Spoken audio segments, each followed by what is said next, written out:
Sí, un poco normal esto de la modalidad virtual hace que se cargue mucho. Fernando. Aunque yo creo que también en la modalidad presencial, la modalidad de antes, también andaban cargados todo el tiempo. Eh, no sé si ahora más, con más trabajo, ¿no? Bueno, voy a presentar la clase de hoy. Les comento un poco de qué vamos a hablar. Que vamos a hablar hoy de los sistemas de tratamiento de aguas residuales. ¿Okay? En las clases anteriores primero hablamos de contaminación, ¿no? Las primeras dos clases fueron de contaminación, ya sea contaminación del aire, contaminación del agua, ¿no? Sus efectos, tanto sobre el medio ambiente como sobre la salud humana, ¿no? O sobre la salud pública. En las siguientes dos clases hablamos un poco sobre las características de las aguas residuales, ¿no? Cuáles son los parámetros más importantes que se tienen que medir, determinar, analizar, parámetros que a ustedes les va a servir en la vida profesional cuando tengan que analizar datos, ver informes de desempeño del sistema de tratamiento en una industria, por ejemplo.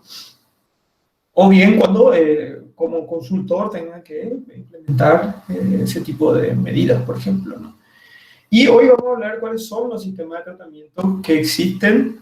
No voy a mostrar todo, obviamente, porque hay un sinnúmero de sistemas de tratamiento, sino que vamos a hablar de los principales y cuáles son los principios básicos de esos sistemas de tratamiento de aguas residuales.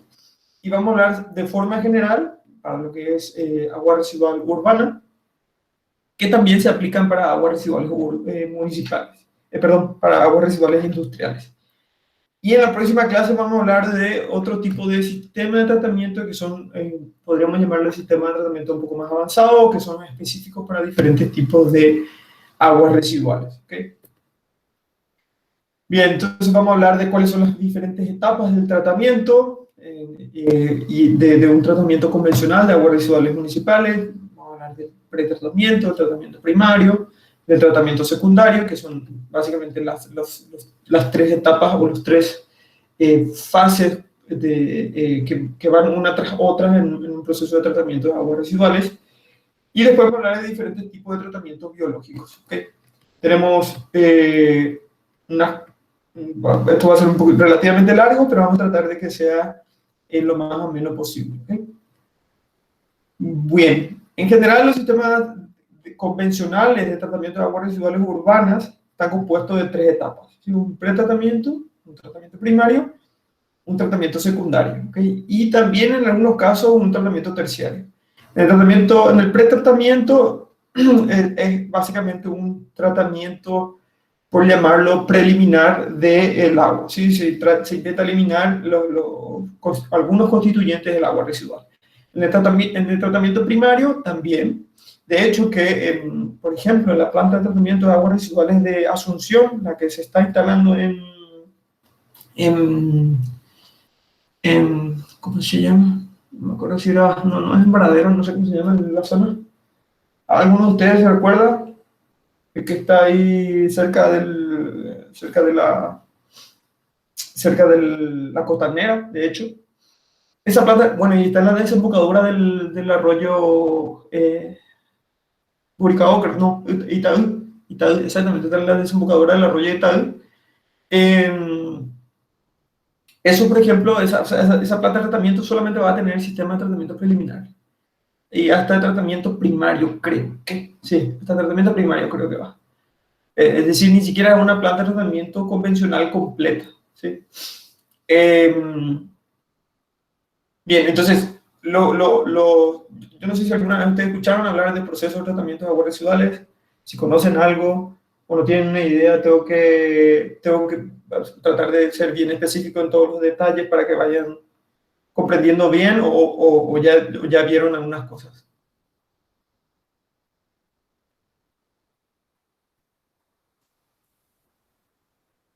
Yo por lo menos nunca vi, profe. Bien, ok, perfecto. Bien, entonces vamos a ir viendo en detalles, ¿no? Ok, el pretratamiento, tratamiento primario y tratamiento secundario, lo que implica son qué tanto se va mejorando la calidad del agua en el proceso de tratamiento, ¿sí? En el pretratamiento, por ejemplo, lo que hacemos es eliminar todas las partículas grandes, los sólidos de gran tamaño que llegan a la planta de tratamiento. En el tratamiento primario se eliminan todos los sólidos orgánicos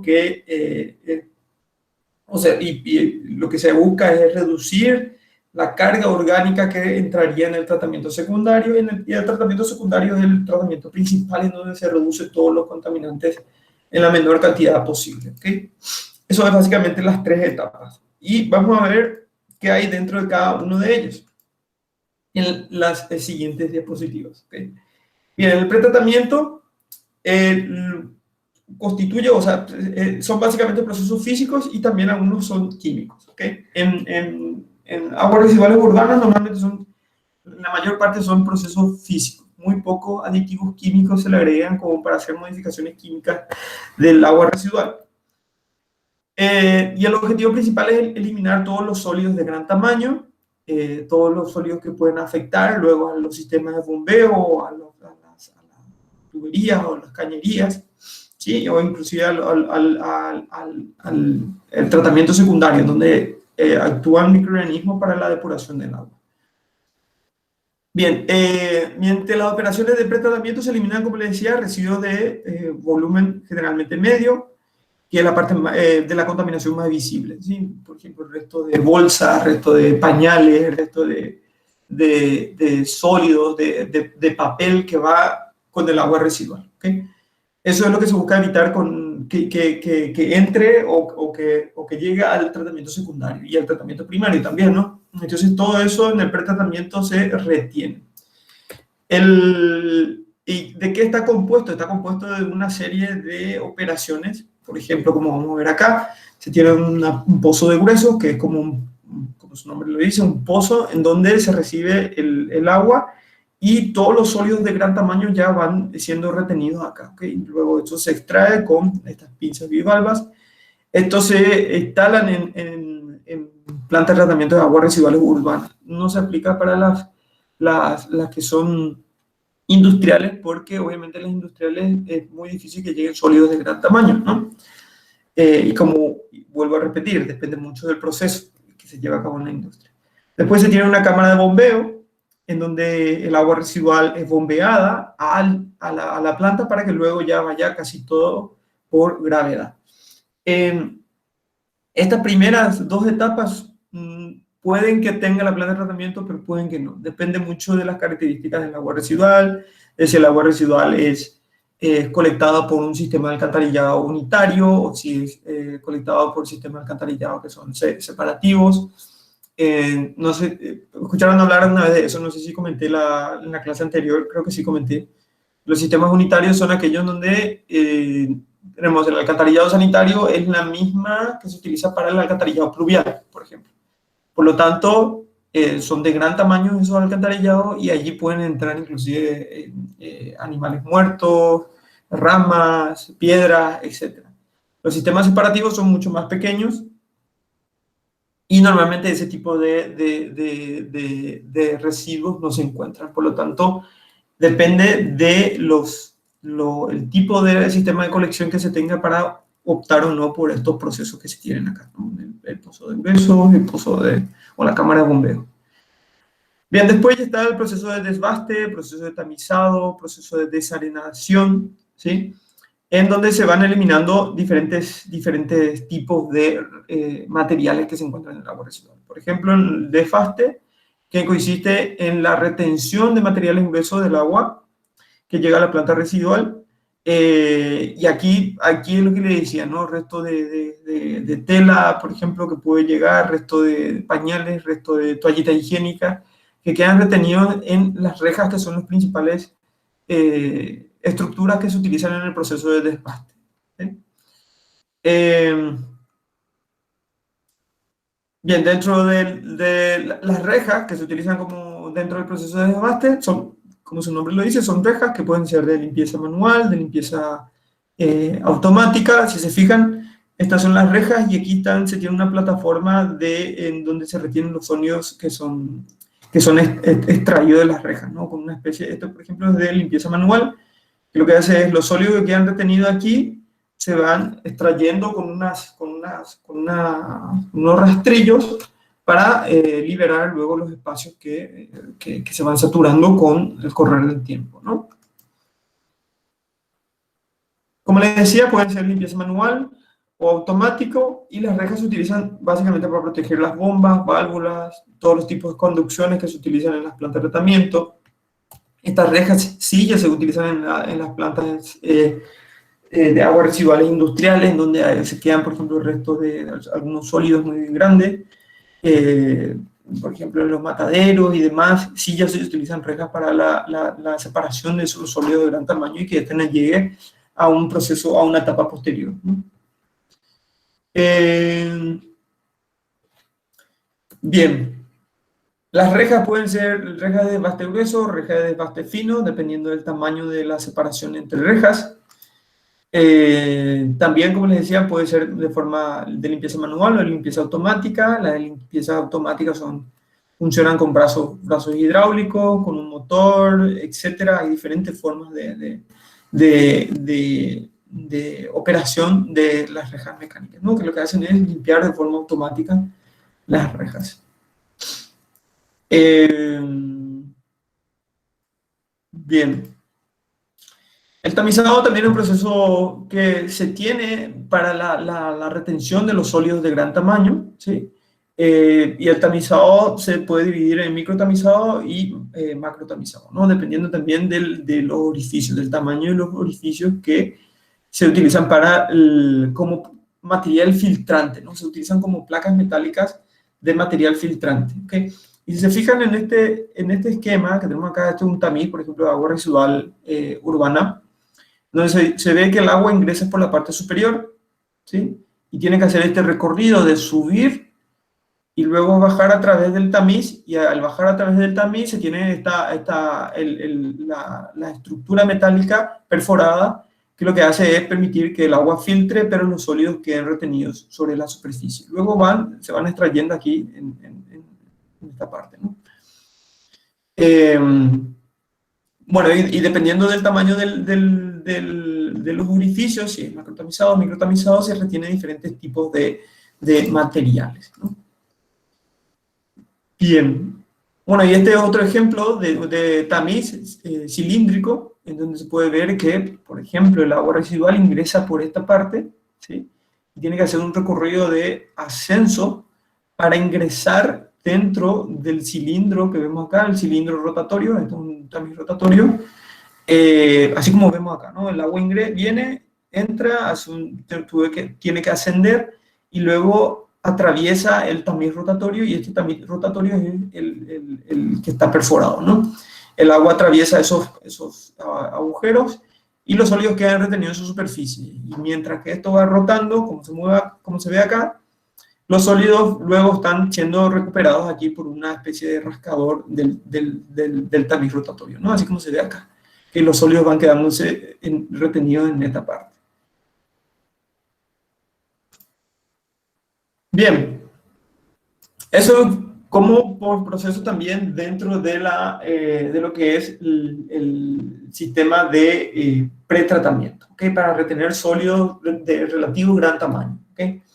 Después tenemos el principio de sedimentación, que seguro que todos conocen, ¿no? El principio de sedimentación es básicamente cuando sólidos son removidos por acción de la gravedad, ¿sí? Cuando algunos sólidos que están presentes en el agua, sólidos que no están disueltos, que están en suspensión y son sedimentables, es decir, que tienen mayor densidad que la del agua, pueden ir precipitando o cayendo con la gravedad o por efecto de la gravedad, ¿no?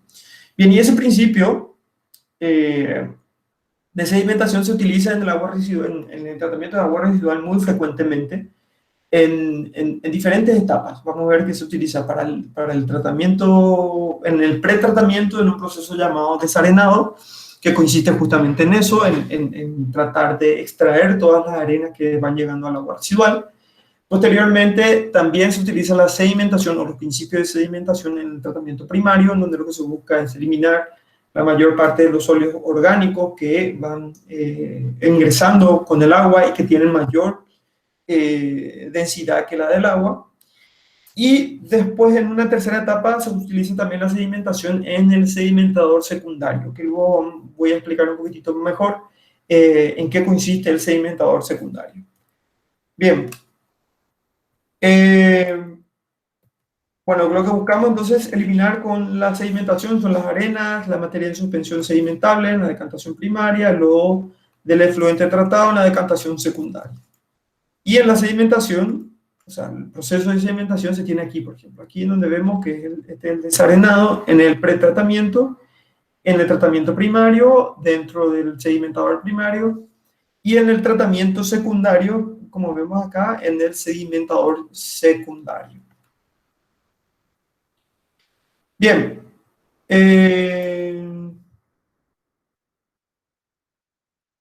Bueno, normalmente en el agua residual urbana se pueden encontrar diferentes tipos de sólidos, ¿sí?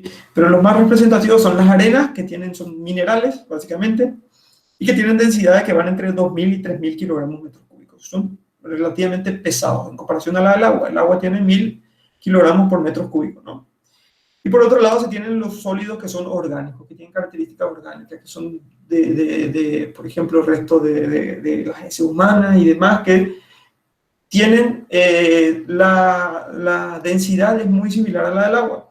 Por lo tanto, descienden mucho más lentamente que aquellos que tienen una densidad mucho mayor que la del agua, ¿no? O sea, se alimentan más lentamente que aquellas que tienen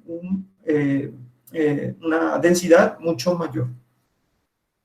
Bien, y eso es lo que nosotros intentamos separar en los procesos de tratamiento de agua residual. Y también, no solamente urbana, sino también industrial, que en el sector industrial se utiliza muchísimo más la sedimentación, ¿sí? Y vamos a ver luego procesos de precipitación, en donde en el sector industrial se utiliza un montón también.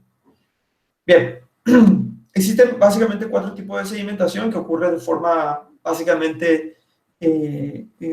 natural, que puede ocurrir de forma natural dependiendo de la concentración y el tipo de sólido que tiene el agua, ¿okay? Bien, el tipo de sedimentación de partículas discretas o sedimentación de tipo 1 es aquella en donde las partículas que sedimentan van sedimentando solas, ¿sí? Sin interacción de una con otras. Entonces, no hay variación en su tamaño, ni en su densidad, ni en su forma. Es un tipo de sedimentación, que es discreta, como se le dice, ¿no? Que las partículas se sedimentan por sí solas, sin necesidad de formar aglomerados entre una y otra.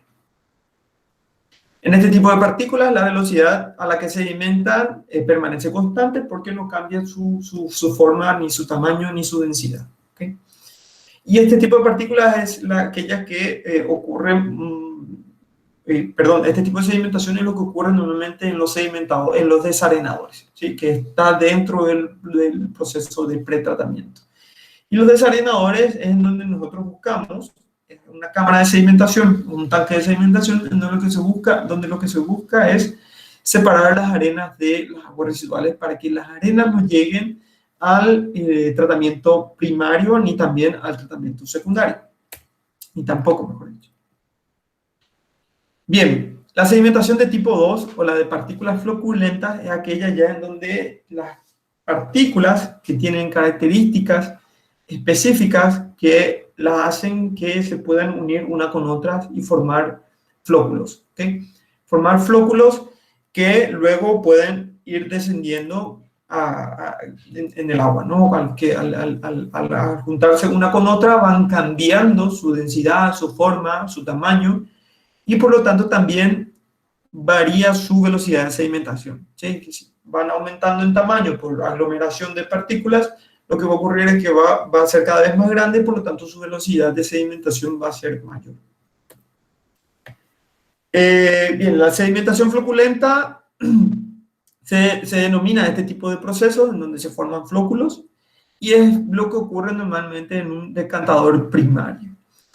En los procesamientos de aguas residuales industriales, lo que se busca normalmente para eliminar así gran parte de la materia orgánica que entra en forma de sólidos, utilizan el proceso de sedimentación floculenta, ¿sí? Y en estos casos lo que se hace es que muchas de las partículas coloidales, que recuerden que las partículas coloidales son aquellas muy pequeñitas que no pueden sedimentar por su propio peso, esas partículas coloidales normalmente tienen características de que no pueden unirse una con otras, ¿sí? Porque se repelen porque tienen cargas electrostáticas, tienen una carga neta electrostática, o sea, una carga neta, ¿sí? Que puede ser negativo o positivo, y hace que se repelen una de otra, ¿no? Entonces no se pueden unir.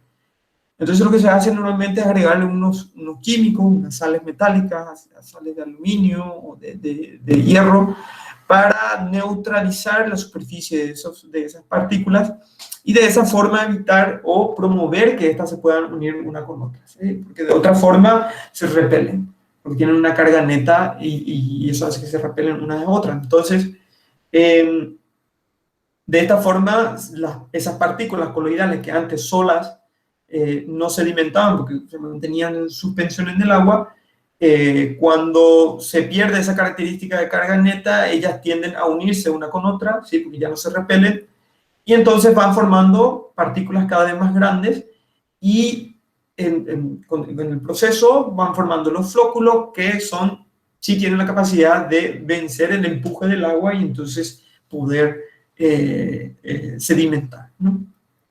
Y eso se hace mucho con aguas residuales industriales. Bien, también se tiene la sedimentación restringida, que es otro tipo de sedimentación, que es cuando se tiene concentraciones relativamente altas de sólidos, y esos sólidos se sedimentan de una forma tal que van formando como una capa de lodo que van sedimentando, y esa capa de lodo va reteniendo otros sólidos en esa capa de lodo, ¿sí? Y las partículas que antes podrían haber descendido solas no descienden porque tienen que descender, porque se unió a la capa de lodo, al flóculo gigante de lodo, entonces no pueden descender por su propio peso, sino que tienen que descender como en grupo, ¿no? Con el manto de lodo. Por eso se le llama normalmente sedimentación restringida, porque las partículas aquellas partículas que tenían posibilidad de sedimentar solas, tienden a sedimentar a una velocidad diferente a la suya, porque sedimenta a la velocidad del manto de lodo que va bajando, ¿no? Bien, y depende mucho de la concentración. Esto se da ya generalmente cuando se tiene concentraciones de partículas por encima de los 500 miligramos por litro, por ejemplo. Y por último, se tiene la sedimentación por compresión, que es la sedimentación de tipo 4, y esto se da ya en el fondo de los sedimentadores, donde se tiene acumulación de los lodos que van sedimentando, y se da ya por la compresión de la masa de lodo que van desplazando moléculas de agua y sedimentando el lodo y compactando el lodo, ¿no? En el fondo del sedimentador. Bien. Bueno, y estos son ejemplos de cómo ocurren básicamente, ¿no? La sedimentación de tipo 1 discreta, si nos fijamos, las partículas sedimentan por su propio peso, de forma individual, a diferentes velocidades de sedimentación, como pueden ver, que depende, o sea, las flechitas indican la velocidad de sedimentación. Y se puede ver que todas sedimentan a diferentes velocidades que dependen de su densidad y su tamaño, ¿no? Aquí ya tenemos las floculentas, que son aquellas partículas que descienden, que se unen una con otra, ¿sí? Así como vemos acá están solas, luego se unen para formar un flóculo que hace que sedimenten mucho más rápidamente. Si nos fijamos que esta partícula que está acá va a sedimentar mucho más lentamente que el flóculo que conforma cuando se une con otras partículas. Después tenemos la sedimentación zonal o restringida, en donde lo que les decía, ¿no? De que hay ciertas partículas, por ejemplo, esta que tiene este tamaño, va sedimentando a la velocidad del manto de lodos y no necesariamente a la velocidad de sedimentación de la partícula. Por ejemplo, estas pequeñas que están acá, que son muy pequeñas y probablemente descendían a la velocidad de esta que vemos acá, pero si se encuentra con el manto de lodos, su velocidad está restringida a la velocidad del manto de lodo, ¿no? A la velocidad de sedimentación del manto de lodos. Y por último, está la velocidad la sedimentación por compresión, ¿no? Que se da por ya la compresión que ocurre como consecuencia del peso de los lodos. Y en este lado podemos ver que se tienen las concentraciones, ¿no? Concentración concentración de partículas en el agua residual. Cuanto más alto, más probabilidad de que ocurra la sedimentación de tipo 4 o la de tipo 3. Bien. Bueno, eso era comentar rápido cómo funciona la sedimentación para luego poder explicar cómo funcionan los desarenadores y cómo funcionan los decantadores primarios y los decantadores secundarios, en donde se usan principalmente la sedimentación.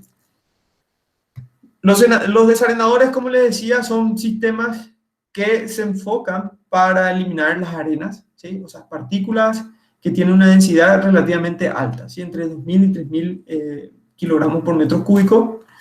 Y estos desarenadores lo que busca es evitar, ¿no? que las arenas lleguen al tratamiento primario. Entonces, es una forma de separar arenas de sólidos que son orgánicos.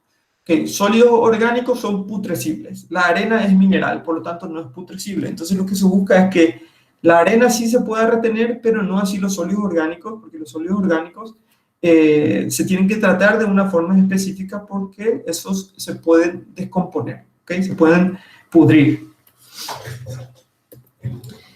Bien, y los desarenadores normalmente son así, son canales de sedimentación o tanques de sedimentación en donde el agua ingresa, ¿no?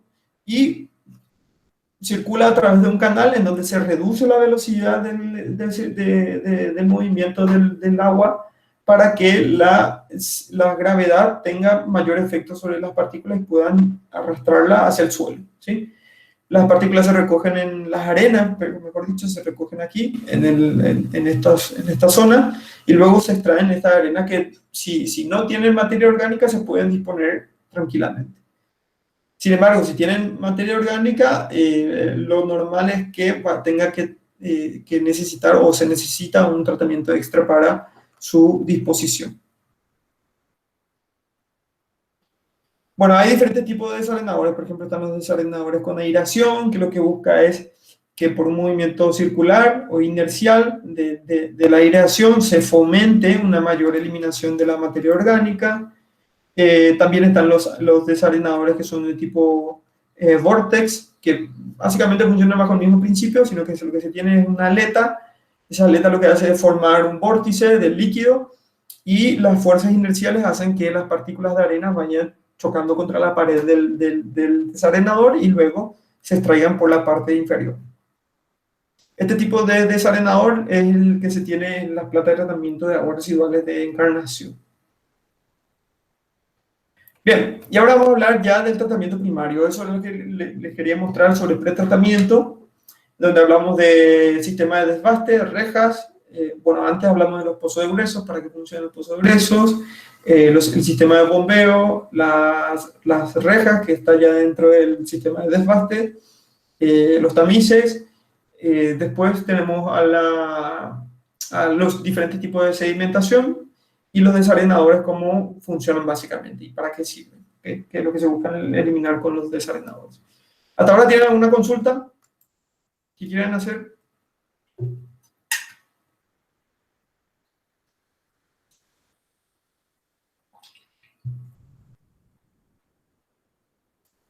Bien, ninguna.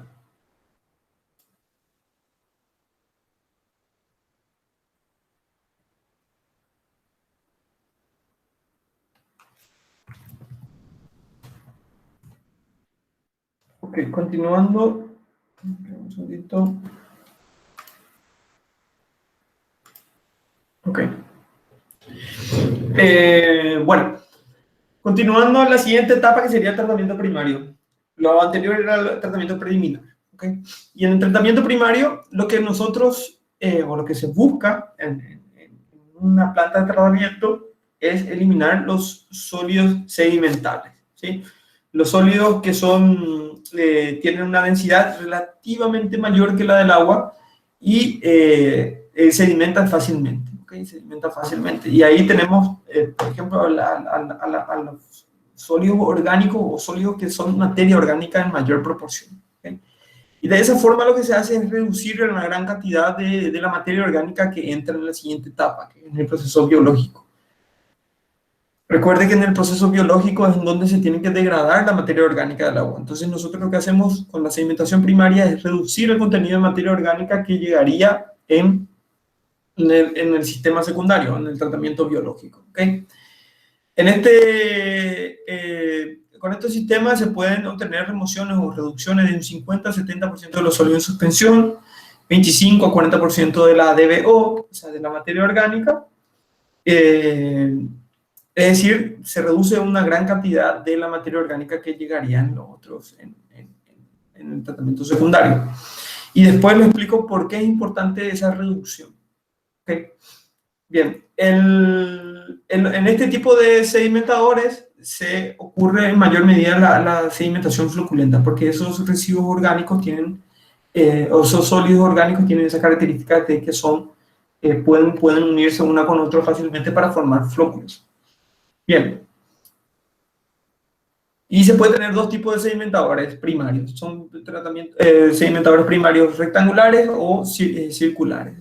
Los rectangulares son canales, ¿sí? En donde se tienen, por ejemplo, un sistema de recolección de lodos o remoción de lodos que funcionan con un motor y unas cadenas que tienen unos rascadores que van arrastrando los lodos que van sedimentando en el fondo del sedimentador, ¿sí?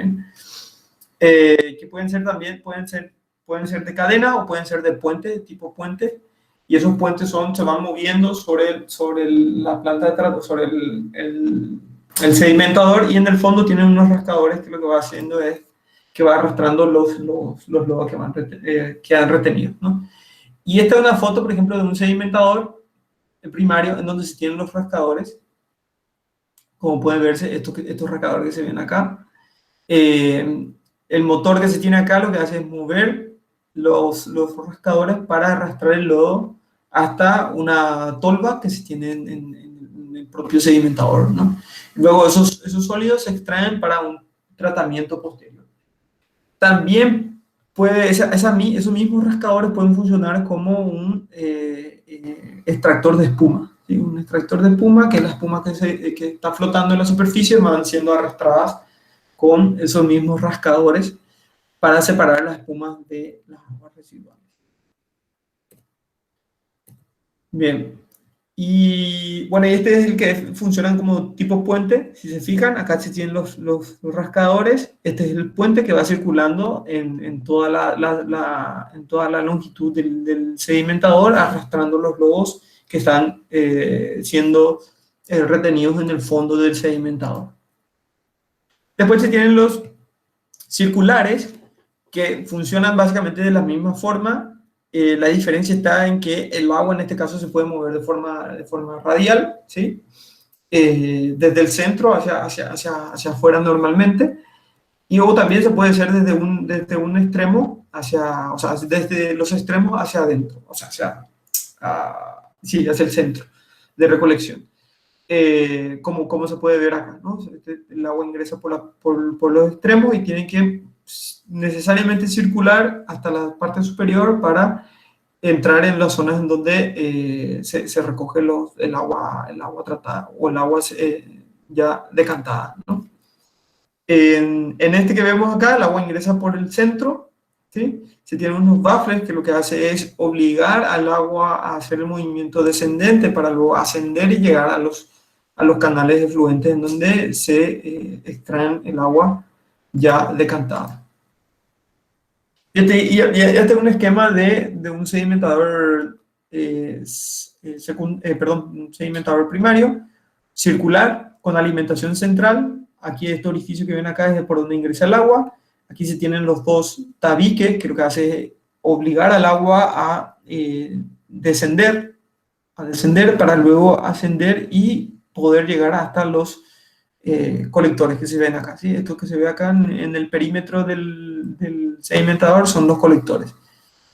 Y también se tiene el sistema de rasquetas, que lo que hace es moverse de esta forma para ir juntando el lodo que va quedando retenido, ¿no? Para luego ser colectado. Y así es como se ven los sedimentadores secundarios en la vida real.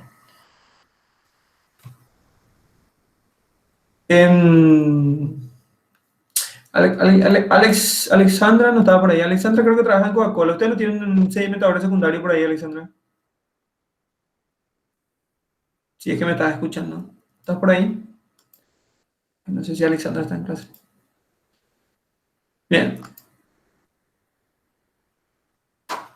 Ok. Bien, y ahora entramos ya a lo que sería el tratamiento secundario, que es ya cuando hablamos de tratamiento biológico de las aguas residuales. ¿Okay?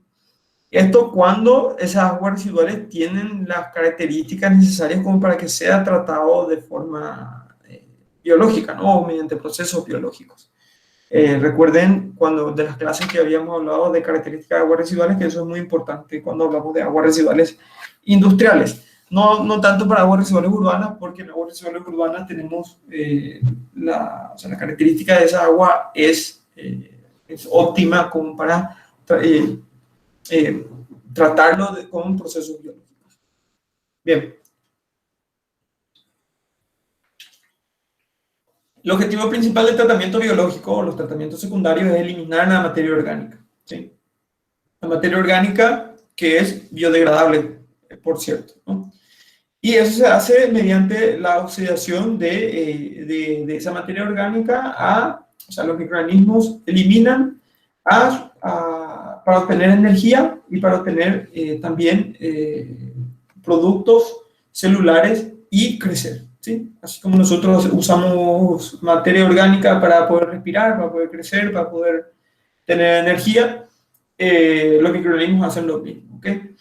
Entonces, los microorganismos hacen el trabajo de eliminar la materia orgánica y ustedes ya saben qué es lo que causa la materia orgánica en los cuerpos de agua, por eso es que tenemos que eliminar.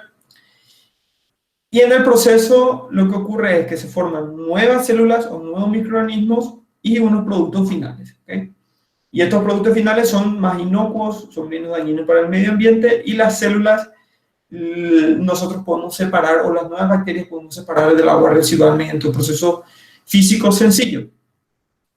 Bien, la materia orgánica, entonces nosotros lo que hacemos es transformar de materia orgánica disuelta que tenemos dentro del agua residual a microorganismos para que luego nosotros podamos separar esos microorganismos y tener el agua sin materia orgánica. Bien, ¿por qué entonces es importante que tengamos un sedimentador primario donde se elimina gran parte de los sólidos que son orgánicos? Justamente porque en el proceso biológico nosotros necesitamos de oxígeno.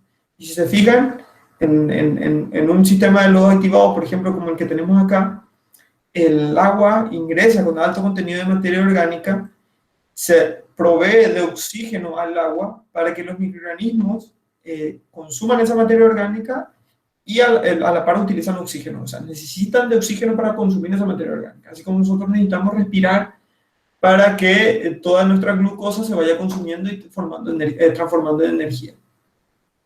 Lo mismo ocurre con los microorganismos, ¿ok? Nosotros necesitamos proveerle de oxígeno para que ellos puedan consumir esa materia orgánica.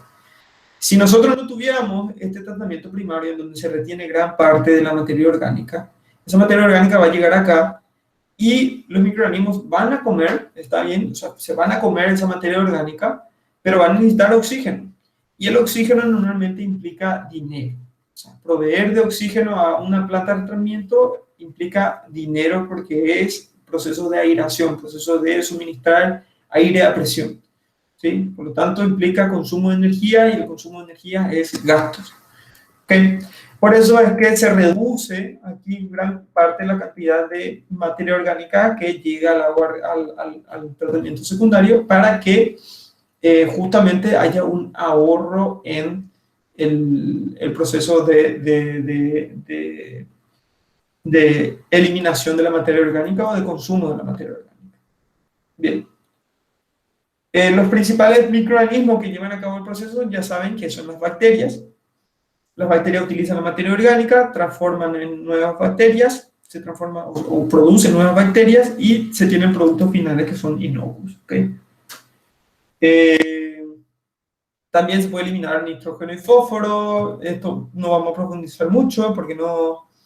de por sí los microorganismos necesitan estos nutrientes, tanto nitrógeno y fósforo, entonces se eliminan gran parte de esos nutrientes. ¿Okay? Y aquí vamos a hablar de los tipos de procesos biológicos en el tratamiento de agua residual, que son varios, pero vamos a ver de los más importantes. ¿Sí? Dos de ellos, o sea, luego les explico cuáles son, pero están clasificados en procesos biológicos de cultivo bacteriano en suspensión y procesos biológicos de cultivo en biopelículas o cultivo fijo. ¿Okay? Y se da básicamente la diferencia se da en cómo crecen los microorganismos dentro de un reactor. Bien, el sistema de cultivo en suspensión, los microorganismos responsables del tratamiento se mantienen en suspensión, en constante mezclado con el agua residual, y se pueden llevar a cabo procesos aerobios, anóxicos, anaerobios, etcétera, de todo tipo de tratamiento. Y el sistema más común para este tipo de tratamiento son los sistemas de lodo activados. ¿Okay? Y los sistemas de lodo activados consisten en esto que vemos acá, en este esquema. Y les voy a explicar cómo funciona esto. Aquí nosotros tenemos el agua residual que viene del pretratamiento, recuerden, de las rejas, de paste, desarenado. Esas aguas residuales ingresan al tratamiento primario, en donde los sólidos orgánicos que tienen densidad muy similar a la del agua, sedimentan, ¿sí? Sedimentan muy lentamente. Aquí el sobrenadante, ¿sí? Aquí en el fondo se quedan estos sólidos, ¿ok? Acá, los sólidos primarios quedan acá en esta zona. El sobrenadante de ese líquido pasa al tratamiento secundario, en donde tenemos el sistema de tanque aireado, ¿sí? El tanque aireado del lodo activado. Aquí es donde nosotros tenemos todos los microorganismos o las bacterias y sí, microorganismos en general que se llevan a cabo el proceso de degradación de la materia orgánica disuelta y la particulada que haya salido del tratamiento primario. Se requiere de la adición de aire, de oxígeno, para que los microorganismos puedan llevar a cabo el proceso de degradación. La materia orgánica disuelta se transforma en nuevos microorganismos, ¿sí? Entonces aquí hay una acumulación de microorganismos. Crecen los microorganismos y luego la mezcla de agua residual con microorganismos sale aquí, ¿no? Y sin materia orgánica disuelta, sin la DBO ya casi, ¿no? Con una DBO muy chiquitita porque aquí ya se consumió casi todo. Esa DBO se transformó en microorganismos. Y aquí en el sedimentador secundario tenemos lo que se llama la sedimentación, pero de la biomasa formada aquí, o sea, de los microorganismos. Los microorganismos aquí sedimentan, y eso es muy importante, que las características de esos microorganismos sean de buena sedimentabilidad, es decir, sedimentan y quedan retenidos en el fondo del sedimentador, y al final de las etapas ya sale el agua residual sin microorganismos y sin materia orgánica disuelta, sin DBO. Es decir, que ya sale tratado el agua residual como para que pueda ser vertido a un cuerpo de agua o bien a un tratamiento terciario si es que requiere de algún otro proceso para que sus características cumplan con lo que exige la normativa. Los lodos que son retenidos aquí en el tratamiento primario, en gran parte, son recirculados, aquí si se fijan, a la cabeza de la planta del sistema de lodo activado para justamente alimentar o mantener la concentración óptima de microorganismos aquí. ¿Okay? Porque si este sistema de recirculación no se tuviera, vamos a tener que el flujo de agua va a remover todos la biomasa y aquí vamos a tener muy poca concentración de microorganismos. Entonces lo que se hace es recircular una parte de esos lodos que van sedimentando aquí para que aquí se mantenga una concentración importante, ¿sí? El resto se extrae, ¿sí? El resto de los microorganismos se extrae de estos lodos y se junta con los lodos que se había acumulado aquí, con estos lodos orgánicos, con estos sólidos orgánicos que se tienen acá en el tratamiento primario, para luego llevar a un proceso de tratamiento de lodos, ¿sí? Que puede ser diferentes tipos de tratamiento. Pueden ser un tratamiento de secado sencillo, adición de cal, o puede ser procesos de biodigestión anaerobia para conseguir, por ejemplo, biogás en el proceso de transformación de esos lodos. ¿Okay? Bien, y en eso consiste entonces el sistema de lodo activado, que es el sistema de tratamiento de agua por excelencia. O sea, las plantas industriales, de las más modernas, se basan en el proceso del sistema de tratamiento de aguas residuales industriales. De las más modernas se basan en un sistema de lodo activados de este tipo, convencional, o alguna variante del sistema de lodo activados. Bien, aquí se tiene otro esquema, ¿no? Donde tenemos el tanque de aireación.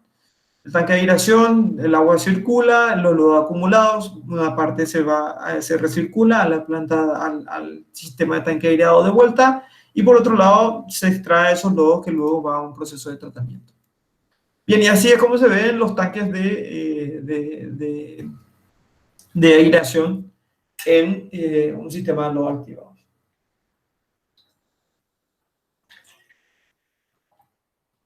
¿Alguna consulta hasta ahora?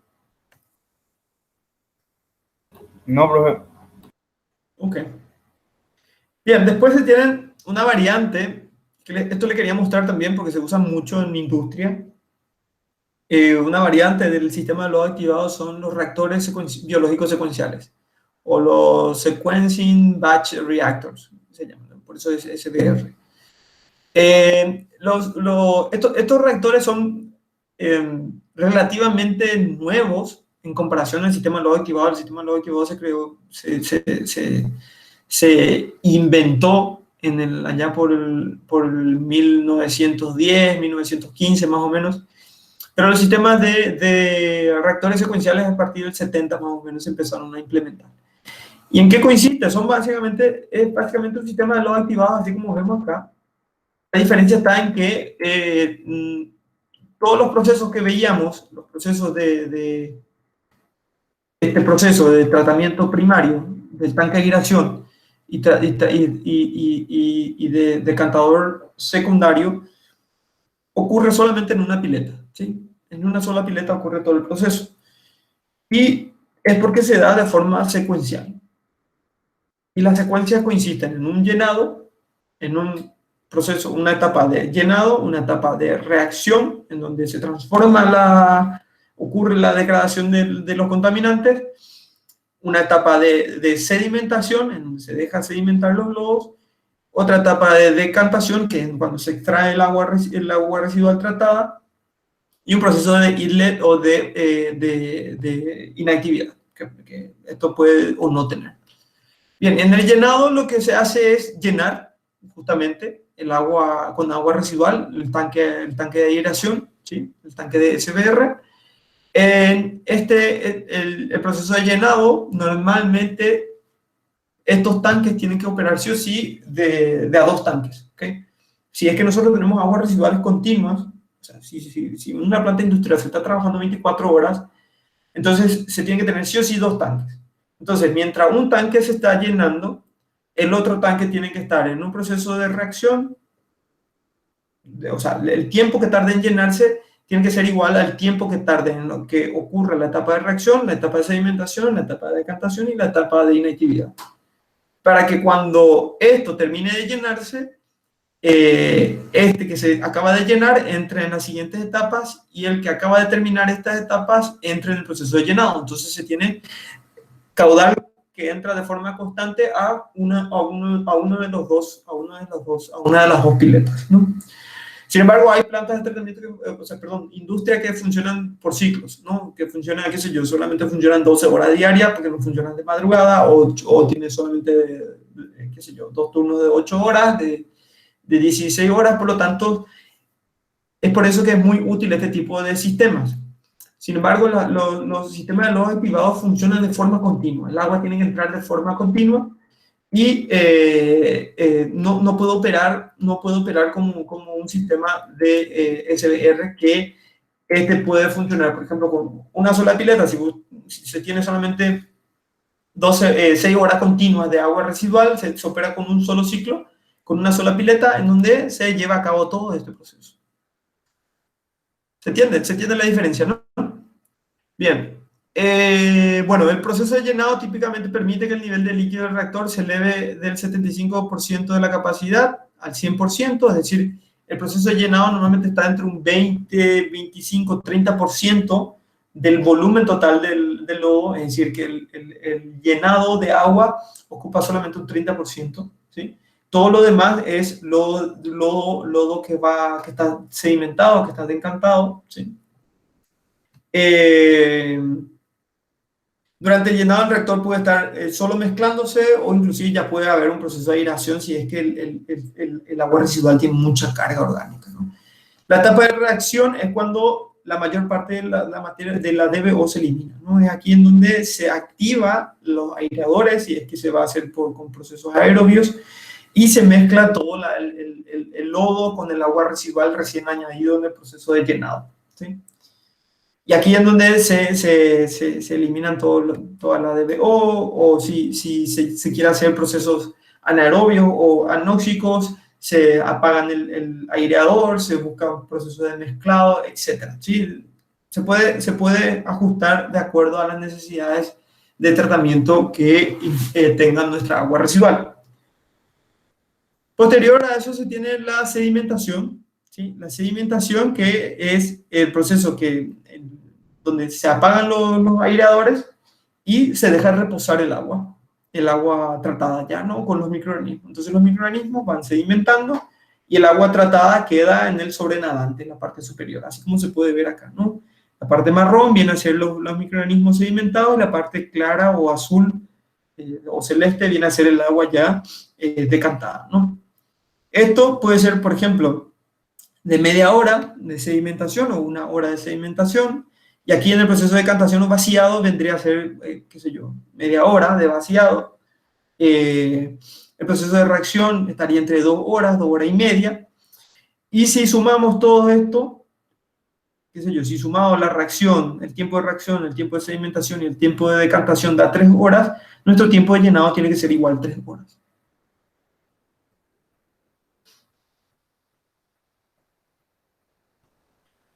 Bien, y como le decía, el vaciado, ¿no? El vaciado es donde se extrae entre un 25 30%, o sea, se tiene que extraer lo mismo que se llenó en el proceso de llenado, ¿ok? Eso es lo que ocurre en el vaciado. Bien, y en eso coincide básicamente los sistemas de SBR, que son muy similares a los sistemas de lodo activados, funcionan bajo los mismos principios, básicamente. En la facultad nosotros estamos tratando de implementar en el laboratorio de fluentes, por ahí si les interesa alguna vez acercarse, y si tienen interés en hacer algún tema de tesis en lo que sea tratamiento de aguas industriales o demás, nosotros estamos tratando de reactivar la planta piloto del laboratorio para justamente implementar un proceso de tratamiento de aguas residuales agroindustriales mediante sistemas SBR y sistemas de lodos activados.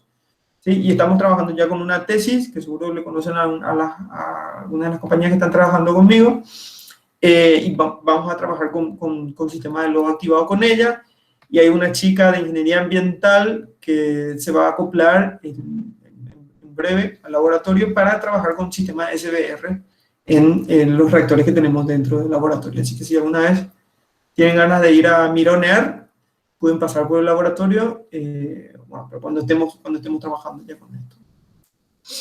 Bien. Los sistemas con cultivo fijo, como les decía, los anteriores son los sistemas de suspensión. De suspensión porque los microorganismos están en constante mezcla y movimiento con los microorganismos, ¿no?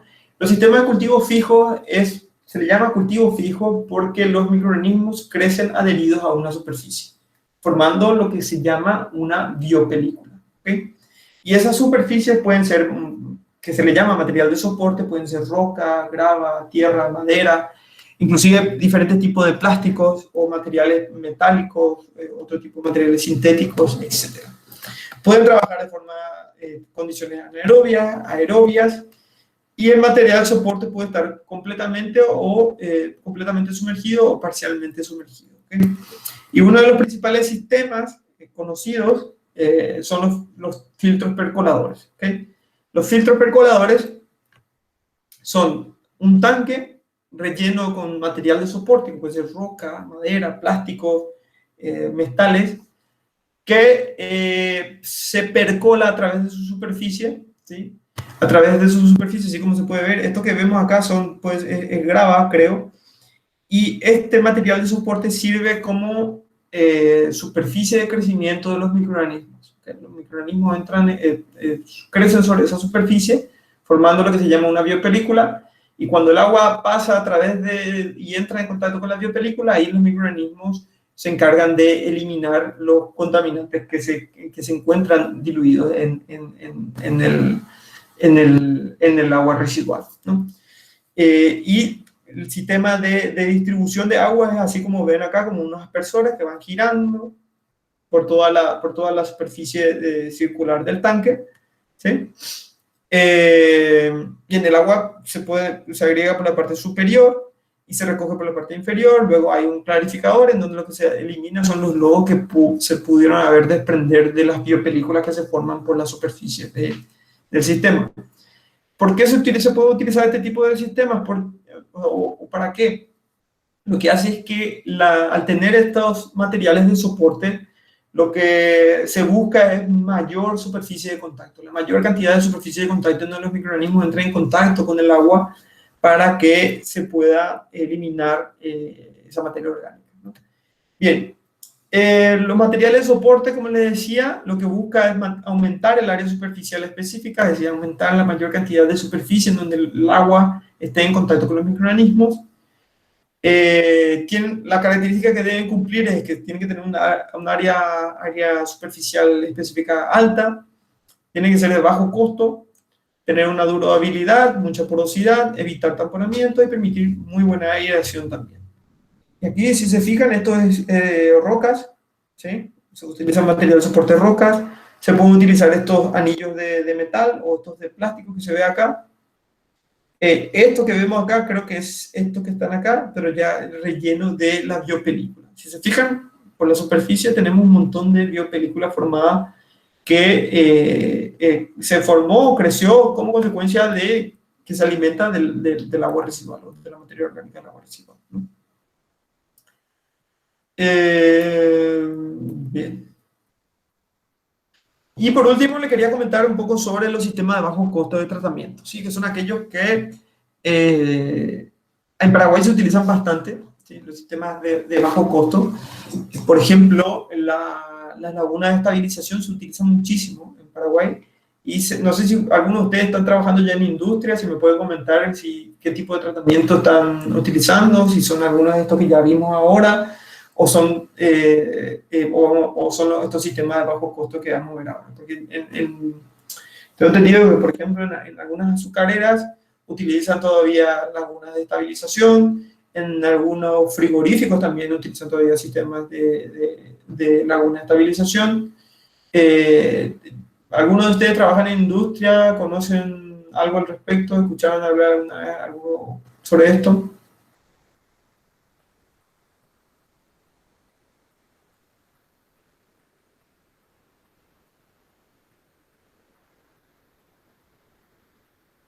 Ni idea. Bueno, entonces les comento un poco cuáles son las bondades de estos sistemas, ¿no? Son de bajo costo, es decir, no requieren mucha instrumentación sofisticada, no requieren mucho costo de instalación. Eso sí, requieren mucha superficie normalmente, ¿okay? Los sistemas de este tipo requieren de mucha más superficie para tratar un mismo volumen de agua que se trataría con un sistema de lodo activado o con un sistema SBR, por ejemplo. Y así tenemos que la laguna de estabilización, bueno, el objetivo que tiene es remover la materia orgánica, remover patógenos, remover los nutrientes inclusive, ¿ok? Y remover patógenos que ya dije mediante radiación solar, etc. ¿Ok?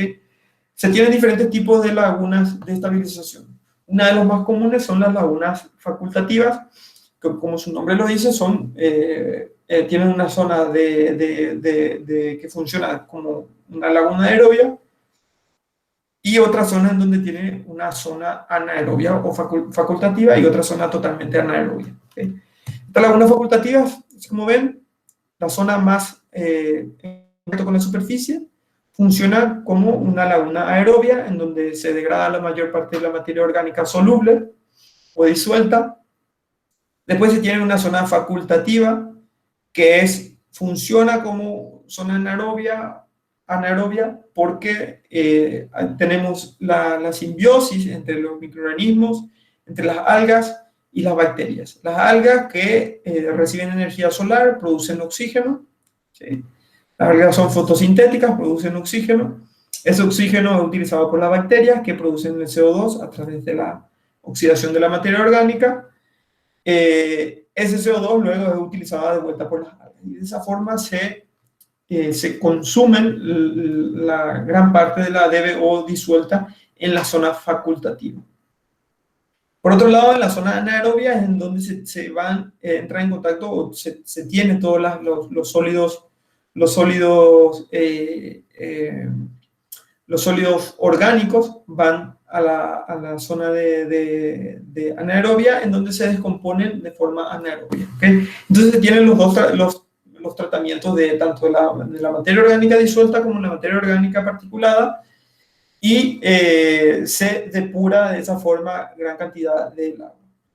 Bien, acá yo hice unos cálculos, la diferencia, para hacer una diferencia entre los sólidos en suspensión, entre las lagunas la laguna de estabilización y los sólidos, y los lodos activados, es lo que quiero decir.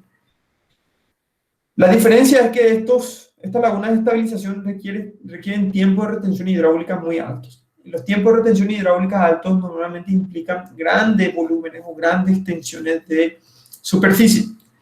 Y si nos fijamos, para un caudal de 200 o 2000 metros cúbicos por día, con un sistema lodo activado que normalmente trabaja con 0,2 días de tiempo de retención hidráulica, por ahí está más o menos, se le requeriría una superficie o un volumen de 416 metros cúbicos de reactor. Sin embargo, para un sistema de laguna de estabilización que va a tratar ese mismo caudal de 2000 metros cúbicos por día y requiere 15 días de tiempo de retención hidráulica, que es lo normal en una laguna de estabilización, requeriría 30.000 metros cúbicos de superficie, de volumen para tratar ese mismo volumen de agua residual. Ahí está la diferencia, ¿no? En la superficie que ocupa y en la rapidez con que ocurren los procesos de tratamiento.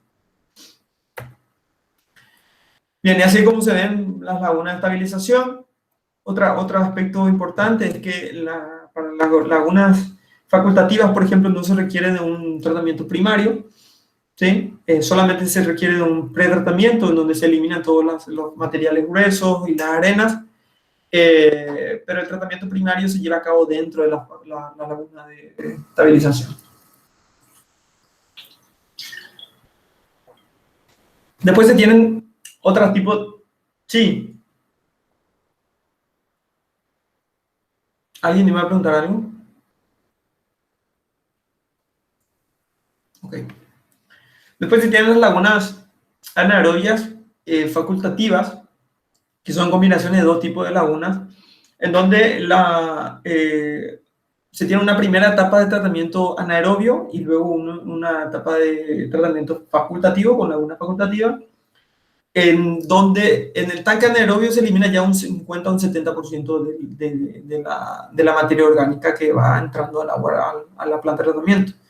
Y de esta forma se reduce en gran cantidad la superficie, inclusive en un tercio se puede reducir la superficie necesaria para la laguna facultativa. El problema con las lagunas anaerobias es que pueden generar olores, y de hecho que generan olores, ¿sí? Y olores bastante desagradables. Entonces no se pueden instalar en cualquier parte, no se pueden instalar en zonas en donde puede causar molestias. Bien, después están las lagunas facultativas, que son aireadas, que son como las que tienen la planta de tratamiento de aguas residuales de Encarnación, en donde lo que funciona como lagunas facultativas normales, pero el oxígeno es proveído de forma artificial mediante un bombeo de aire por compresión a través de estos tubos difusores, o bien a través de aireadores que flotan, ¿no? Aireadores que flotan y generan turbulencia, entonces generan la mezcla con la atmósfera para obtener buenas características de transferencia de oxígeno. Las ventajas que tiene este tipo de sistemas es que la descomposición es mucho más rápida, ¿sí? Por lo tanto se requiere tiempos de retención hidráulica mucho menores de los que requerirían si es que no son sistemas aireados. Y por último están las lagunas de maduración, que son más, se utilizan con mayor frecuencia para aguas residuales urbanas. Todas las demás se utilizan para aguas residuales industriales, ¿sí? Con frecuencia, pero esta laguna de maduración se utiliza más para aguas residuales urbanas justamente para eliminar los patógenos, ¿okay? Son lagunas bastante playas, bastante poco profundas, ¿sí? Son muy poco profundas, para que justamente la radiación solar, la radiación ultravioleta que llega del sol pueda eliminar todos los patógenos que pueda tener el agua. Bien, y por último, solamente mostrarles aquí en la comparación esta que, bueno, la comparación que se tiene entre cada uno de los sistemas en cuanto a nivel de complejidad, nivel de capacitación del personal y requerimiento de monitoreo del proceso. Se puede ver, por ejemplo, que los sistemas de lodo activados son uno de los más complejos, e inclusive los sistemas SBR son más complejos porque requieren de personal mayormente capacitado y los instrumentos que se utilizan son mucho más sofisticados, que se requieren sensores, bombas sumergibles, bombas que se mueven, o sea, bombas flotantes, etcétera, y sensores de nivel, etcétera, que te determinan hasta cuánto cargar, hasta cuánto vaciar, etcétera, etcétera.